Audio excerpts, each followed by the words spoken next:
Eleanor Roosevelt was the wife of America's 32nd President, Franklin Delano Roosevelt. She helped her husband in many ways during his long political life. She also became one of the most influential people in America. She fought for equal rights for all people, workers, women, poor people, black people, and she sought peace among nations. Anna Eleanor Roosevelt was born in New York City in 1884. Eleanor's family had great wealth and influence. But Eleanor did not have a happy childhood. Her mother was sick and nervous. Her father did not work. He drank too much alcohol. He was not like his older brother, Theodore Roosevelt, who was later elected president. When Eleanor was 8 years old, her mother died. 2 years later, her father died. Eleanor's grandmother raised the Roosevelt children. Eleanor remembered that as a child, her greatest happiness came from helping others. In the early 1900s, many people were concerned about the problems of poor people who came to America in search of a better life. Eleanor Roosevelt could not understand how people lived in such poor conditions while she and others had so much wealth. After she finished school, Eleanor began teaching children to read in one of the poorest areas of New York City called Hell's Kitchen.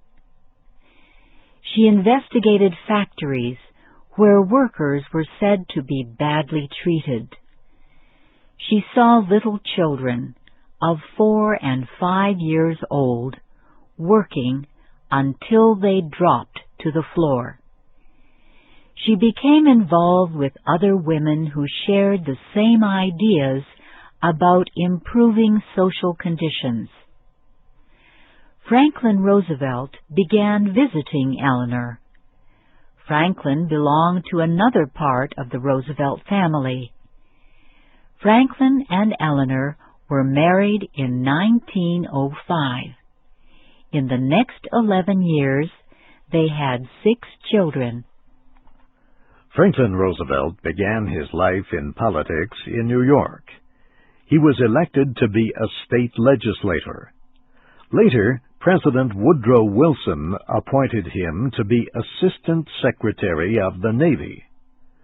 The Roosevelts moved to Washington in 1913. It was there, after 13 years of marriage, that Eleanor Roosevelt went through one of the hardest periods of her life. She discovered that her husband had fallen in love with another woman. She wanted to end the marriage, but her husband urged her to remain his wife. She did. Yet her relationship with her husband changed. She decided she would no longer play the part of a politician's wife. Instead, she began to build a life with interests of her own. In 1921, Franklin Roosevelt was struck by the terrible disease polio. He would never walk again without help. His political life seemed over, but his wife helped him return to politics. He was elected governor of New York 2 times. Eleanor Roosevelt learned about politics and became involved in issues and groups that interested her.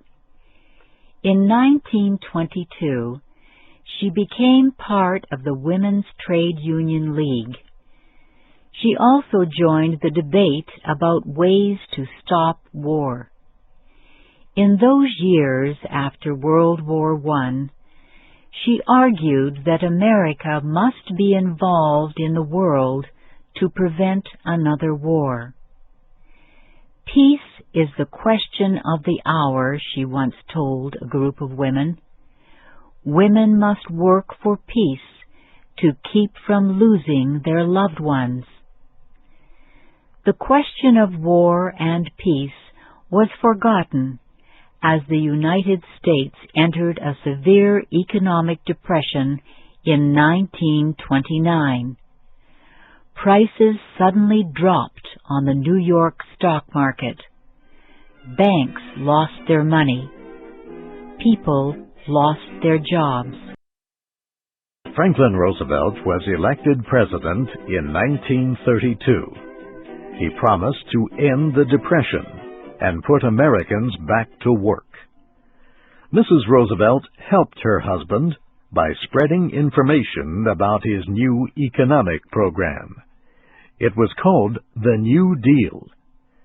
She traveled around the country giving speeches and visiting areas that needed economic aid. Mrs. Roosevelt was different from the wives of earlier presidents. She was the first to become active in political and social issues. While her husband was president, Mrs. Roosevelt held more than 300 news conferences for female reporters. She wrote a daily newspaper commentary. She wrote for many magazines. These activities helped spread her ideas to all Americans and showed that women had important things to say. One issue Mrs. Roosevelt became involved in was equal rights for black Americans. She met publicly with black leaders to hear their problems. Few American politicians did this during the 1930s and 1940s. One incident involving Mrs. Roosevelt became international news. In 1939, an American singer, Marian Anderson, planned a performance at Constitution Hall in Washington. But a conservative women's group refused to permit her to sing there because she was black. Mrs. Roosevelt was a member of that organization, the Daughters of the American Revolution. She publicly resigned her membership to protest the action of the group. An opinion study showed that most Americans thought she was right. Eleanor Roosevelt helped the performance to be held outdoors around the Lincoln Memorial. More than 70,000 people heard Marian Anderson sing. Mrs. Roosevelt was always considered one of the strongest supporters of the civil rights movement. The United States was forced to enter World War II when Japanese forces attacked the American naval base at Pearl Harbor, Hawaii in 1941. Mrs. Roosevelt made many speeches over the radio, praising the soldiers she saw on her travels. She called on people to urge their government to work for peace after the war was over. Franklin Roosevelt died in 1945, soon after he was elected to a fourth term as president. When his wife heard the news, she said, "I am more sorry for the people of this country than I am for myself." Harry Truman became president after Franklin Roosevelt died. World War II ended a few months later. The leaders of the world recognized the need for peace, so they joined together to form the United Nations. President Truman appointed Mrs. Roosevelt as a delegate to the first meeting of the UN. A newspaper wrote at the time, "Mrs. Roosevelt, better than any other person, can best represent the little people of America, or even the world." Later, Mrs. Roosevelt was elected chairman of the UN Human Rights Commission. She helped write a resolution called the Universal Declaration of Human Rights.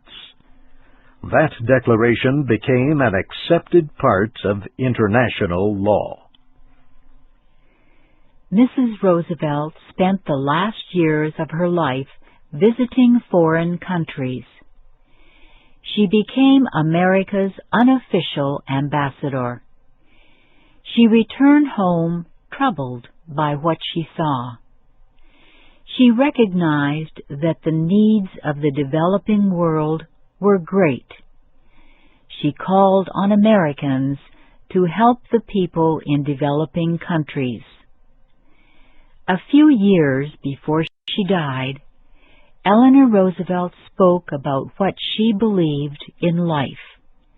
This is what she said. This life always seems to me to be a continuing process of education and development. What we are preparing for, none of us can be sure, but that we must do our best while we are here and develop all our capacities is absolutely certain. We face whatever we have to face in this life, and if we do it bravely and sincerely, we are probably accomplishing that growth which we were put here to accomplish. Eleanor Roosevelt gave the best she had all through her life. People around the world recognized their loss when she died in 1962.